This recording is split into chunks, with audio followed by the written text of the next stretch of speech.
Dando continuidade aos nossos estudos sobre a patrística, nós seguiremos agora nos voltando para Santo Agostinho.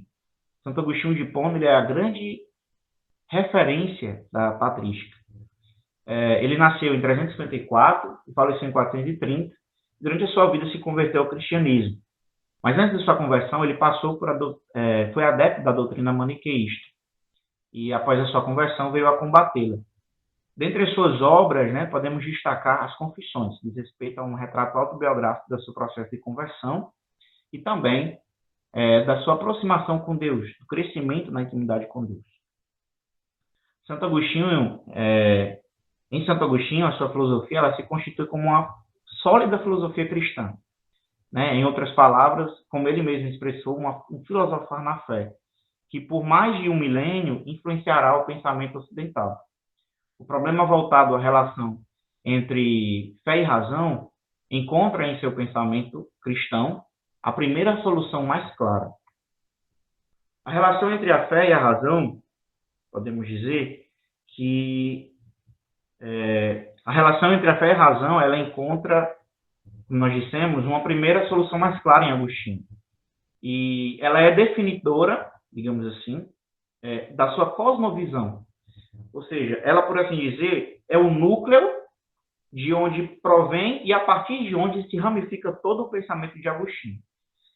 Para que a gente possa entender melhor, eu trouxe aqui alguns exemplos. O nexo entre a fé e a razão, ela remete à questão da vida feliz, e também do livre-arbítrio, da vontade, com seu papel na busca da verdade, e aqui a gente está tratando, no caso, do âmbito da ética. O nexo entre a fé e a razão converge também para o conhecimento do Deus uno e trino. E aqui a gente já entra para um âmbito mais metafísico, no caso.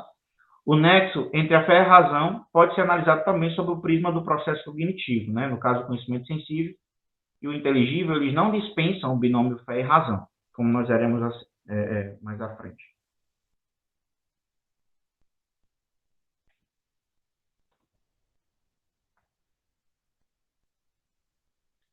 Bom, vamos falar agora um pouco sobre a razão em Agostinho. O termo ratio, ele possui diversos significados na sua literatura. Algumas vezes a razão é dividida em duas, ratio superior e ratio inferior.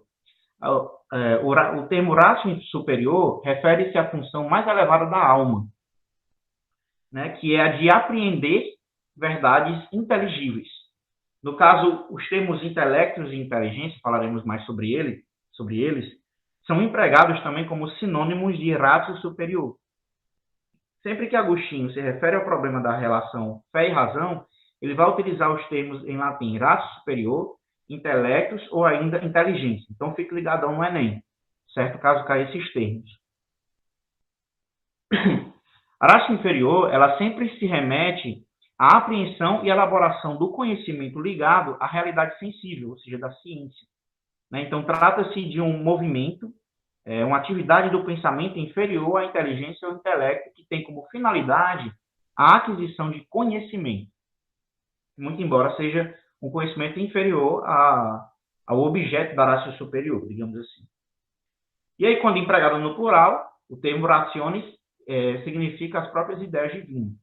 Então, é preciso se ater ao conjunto do pensamento agostiniano para poder alcançar o significado do termo, ratio. Então, por isso que eu estou trazendo essas diferenças, de aplicação do termo ratio. É importante ressaltar também que, muitas vezes, a inteligência ou o intelecto referem-se ao resultado de uma atividade racional, ou seja, a compreensão do conhecimento gerado pela atividade da ratio superior. Então, veja, comumente, hoje, a gente usa a palavra inteligência e intelecto, aliás, para poder se referir a uma faculdade humana, que é a inteligência. Os seres humanos são dotados de inteligência. Na literatura de Agostinho, esses termos diz respeito a uma, digamos assim, a uma atividade que alcança o seu fim, ou seja, alcança o seu resultado. E, no caso, diz respeito à compreensão do conhecimento gerado pela atividade da ratio. Normalmente tem como objeto a doutrina de Deus, o conhecimento do Deus, o conhecimento da verdade revelada. Nós vamos falar agora sobre A fé. Em Santo Agostinho, para Santo Agostinho, a fé ela está presente em todos os domínios da vida. Não é apenas uma adesão à verdade revelada ou ainda somente expressão de religiosidade. Por exemplo, acreditamos na existência de lugares, de cidades que nós nunca vimos, ou ainda em personagens históricos mortos há muito tempo, né? Como Alexandre, como o próprio Santo Agostinho, como Sócrates, como entre outros filósofos, né? Então, a fé diária do ser humano ela é posta muitas vezes em coisas infundadas, né? Então, na vida cotidiana, em geral, nós seguimos habitualmente os preceitos de autoridade, antes mesmo de utilizarmos nossa razão. Então, como é que poderíamos pensar um exemplo de autoridade nos nossos dias atuais? Poderíamos pensar a ciência, né? A própria ciência. Por exemplo, nessa circunstância que nós vivemos, a ciência ela começa a determinar parâmetros, digamos assim, de combate à pandemia. Então, o que a gente faz? Muitas vezes a gente não precisa ter um conhecimento muito fundamentado, né, no rigor da ciência, para poder se seguir essas prescrições, né? Então, em certo sentido, nós depositamos a fé na ciência. Diz Santo Agostinho que quantas coisas visíveis que não vimos, acreditamos nos que as viram. E quantas coisas invisíveis, convém também acreditar naqueles que, na luz incorpórea, lhes aprenderam a ordenação ou, em sua subsistência atual, as contemplam, né? Então, para Agostinho, a fé também tem o seu aspecto cotidiano. No entanto, Santo Agostinho ele desloca incisivamente a fé cotidiana para o plano da transcendência. O que está em jogo, então, não é toda e qualquer fé, mas a fé ligada à revelação cristã, né? É a fé que ele chama de fé teologal. Então, eu trago aqui uma citação de um texto, né, que diz: todas as verdades necessárias à fé, né, que é a felicidade, perdão, todas as verdades necessárias à felicidade, no caso, a felicidade para Santo Agostinho é o fim último do homem, são reveladas na Escritura, na palavra de Deus, e devem ser cridas e podem, em certa medida, ser conhecidas. Entretanto, nenhuma pode ser esgotada, visto terem o absoluto como objeto. Daí a permanente relação entre fé e razão. A especulação agostiniana, ela inspira-se, no caso, nas verdades reveladas, né, desenvolvendo uma exploração racional do conteúdo da fé. É o que ele vai chamar de, justamente, filosofar na fé.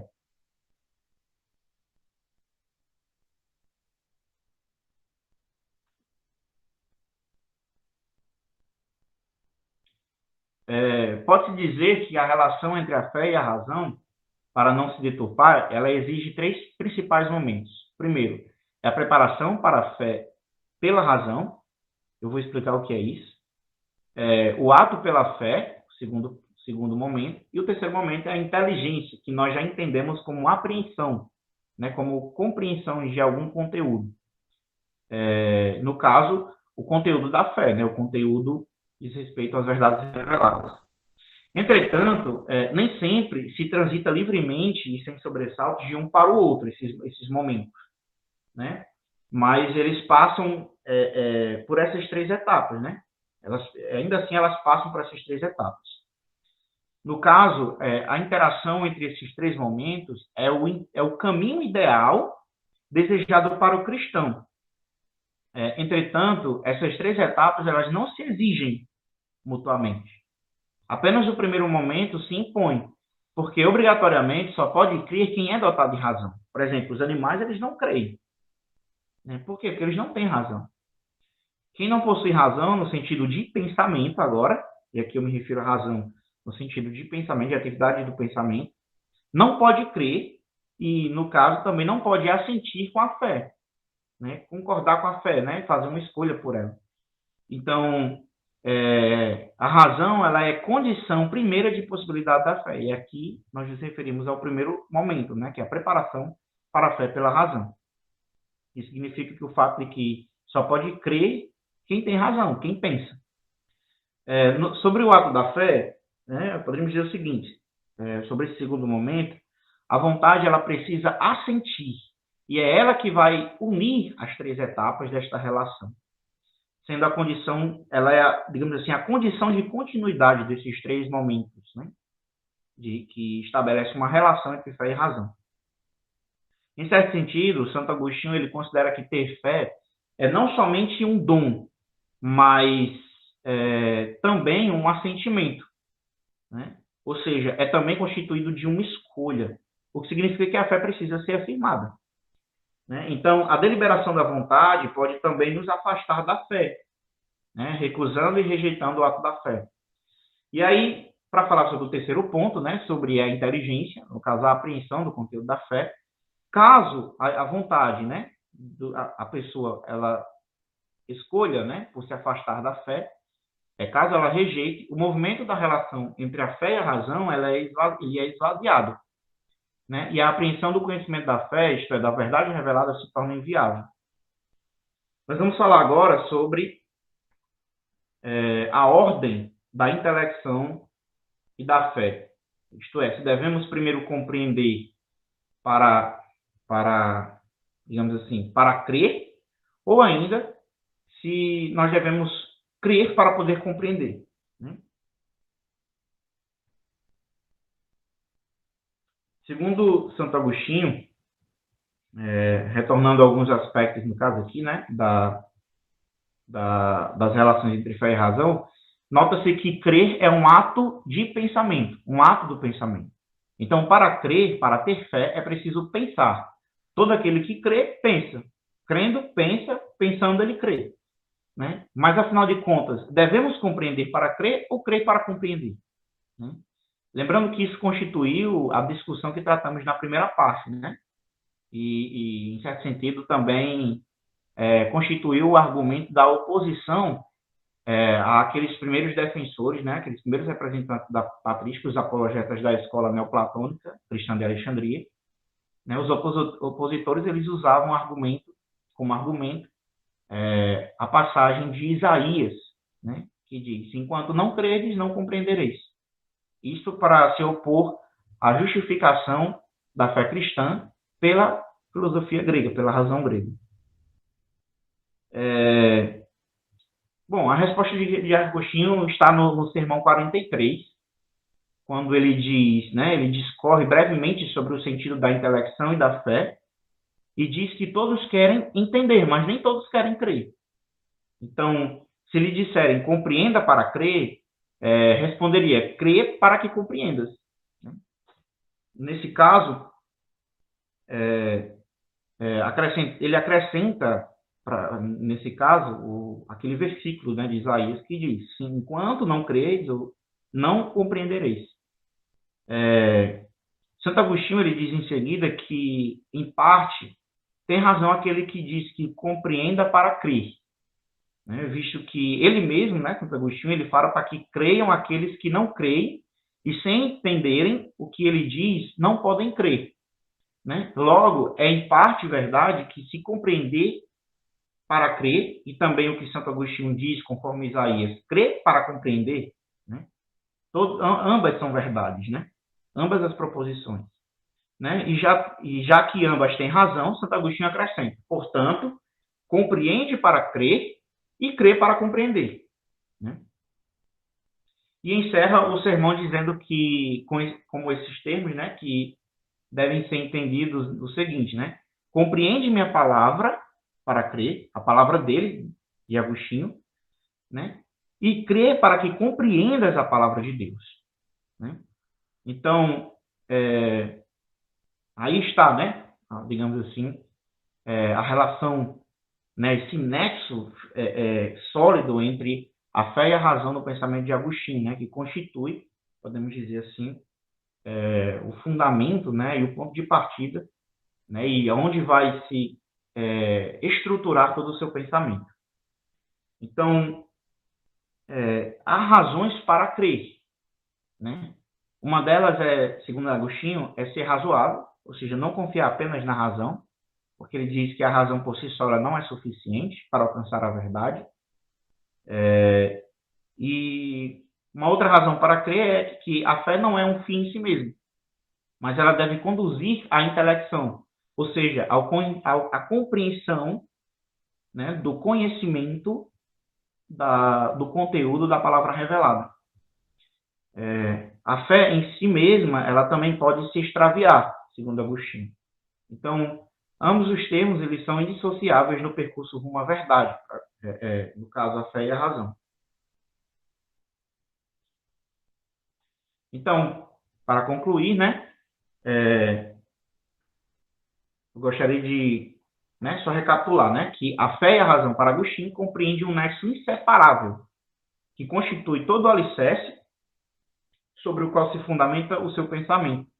Então, visto que a finalidade dele em tudo o que empreendeu pensar, né, dele, Santo Agostinho, tem como fim a busca pela verdade, tem como fim a busca pela verdade, né, a fé e a razão, para ele, constitui o caminho seguro, o meio seguro para se alcançar essa verdade. Então é isso. Espero que vocês possam ter feito um bom proveito dessa aula, né? Fiquem ligados, nós vamos disponibilizar um material para que vocês possam aprofundar isso, caso vocês queiram, né? Vamos deixar um link na descrição do vídeo, e assim vocês podem acessar esses arquivos e se aprofundar, tá bom? Um bom proveito, um bom estudo. Até mais.